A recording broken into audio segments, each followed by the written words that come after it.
Wait lang. Wait. Kung tumakas na si Scarlett at wala pa siya, at si Rendon na lang, bakit hindi na lang si Rendon ang ipakulong natin? Hindi natin siya mapapanagot. Dahil si Scarlett lang ang tinuro ni Georgina. Siya din lang nagutos sa kanya. Walang kinalaman si Rendon sa pagpapasunog sa Riles. Malamang, siya nagpatakas sa asawa niya. Kaya kailangan din niyang managot. Pero yun na nga eh. May posisyon siya ngayon. Pwede niyang gamitin yun para malusutan ito.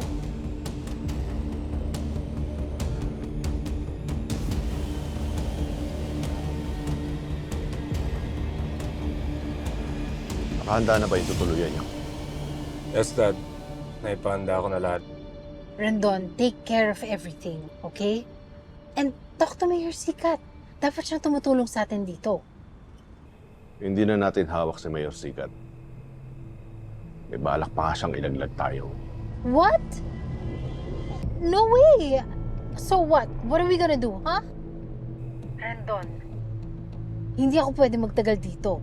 Iisipin nila Maying at mga taga-Riles na natalo nila ako.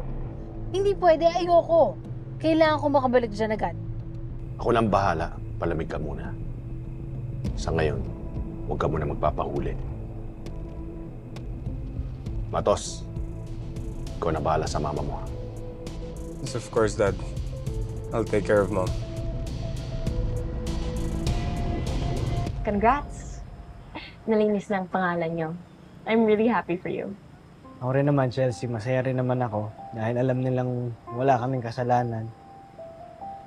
Kasi iniisip ko yung mga Victor eh. Naya pa rin sila. Pero at least, may kaso na. Malaking improvement na yan para makuha ang justice for everyone.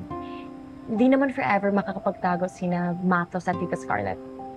Mahanap din naman sila. Kaya, huwag ka nang masyadong mag-isip.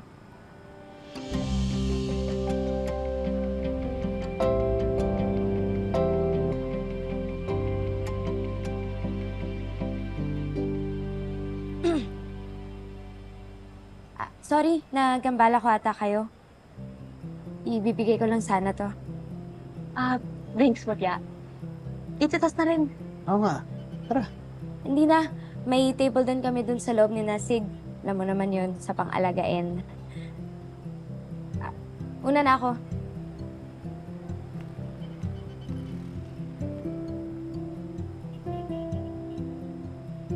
Something's wrong. May problema ba kayo ni Mutya? Roland, parang nagtatampo siguro sa akin. Kaasaran kami pero palagi naman yun. Tinatimingan ko lang pero kakausapin ko rin naman siya. Napalamig ko lang yung ulo. Salamat sa tulong mo, ha. Gusto mo kayo napagod sa tayo sa nanay. Missy,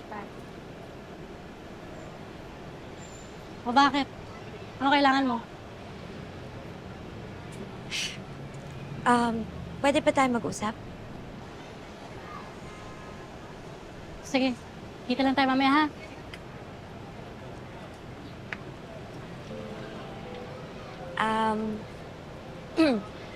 Merienda nga pala. Gawa namin nila Mang Paul para sa inyo. Para mamaya sa protesta. Salamat, ha. Pasabi kay Mang Paul, thank you. Alam mo, Missy, bilib ako sa'yo. Laki na kayo ng pinagbago mo. Pareho na tayo ng side. Sa tamang side. Sana maging magkaibigan din tayo.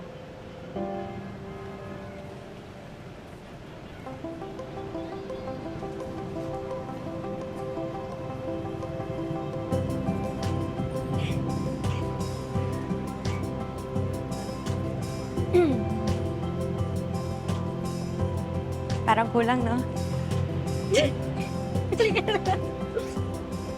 Thank you. Thank you, din. Friends? Friends! Wow! Umexit sa North 33 ang sasakyan. Nakikipag-coordinate na kami sa mga pulis malapit sa area na yan para malocate ang sasakyan.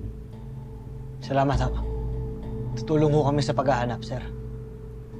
Kidlat, tanda mo maigi yung huling likuan at yung mga landmarks. Ganun na nga ho, maestro.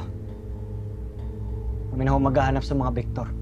Sisiguraduhin ho namin na hindi sila makakawala.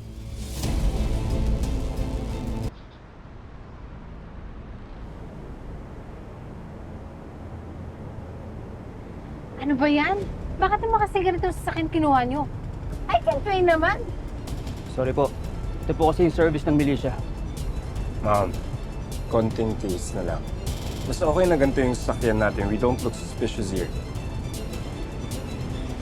It's gonna be okay. This is the day that the Lord has made, that the Lord has made.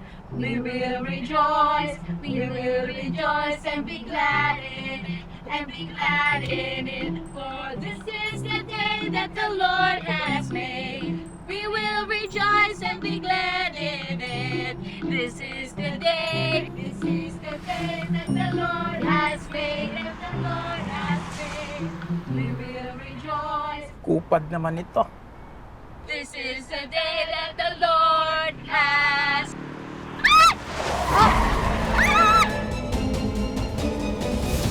Dumating po ako sa bahay nang wala na si Scarlett, kaya hindi po totoo ang paratang na pinatakas ko siya. Sinungaling ka, Rendon! Hustisya para sa Sito Liwanag! Talaga bang naniniwala kayo na inosente si Kidlat at si Dagul pagkatapos ng ginawa nila kay Jules? Ano? Babalikan mo na? Hindi po. Kaibigan na lang tingin ko sa kanya. Tsaka may bago na rin akong baby. Ginawa ko yun para hindi ako mawala sa posisyon ko. Eh sa tingin mo ba, magagawa mo pa rin yun kahit ayaw na ng mga tao sa'yo? Ibig sabihin, Palit sila ng sasakyan. ganun na nga. May lead na ho yung mga pulis kung saan nagpunta sila Scarlett sa kasi Matos. Kaya gusto ko sanang pumunta. Hahabulin mo sila.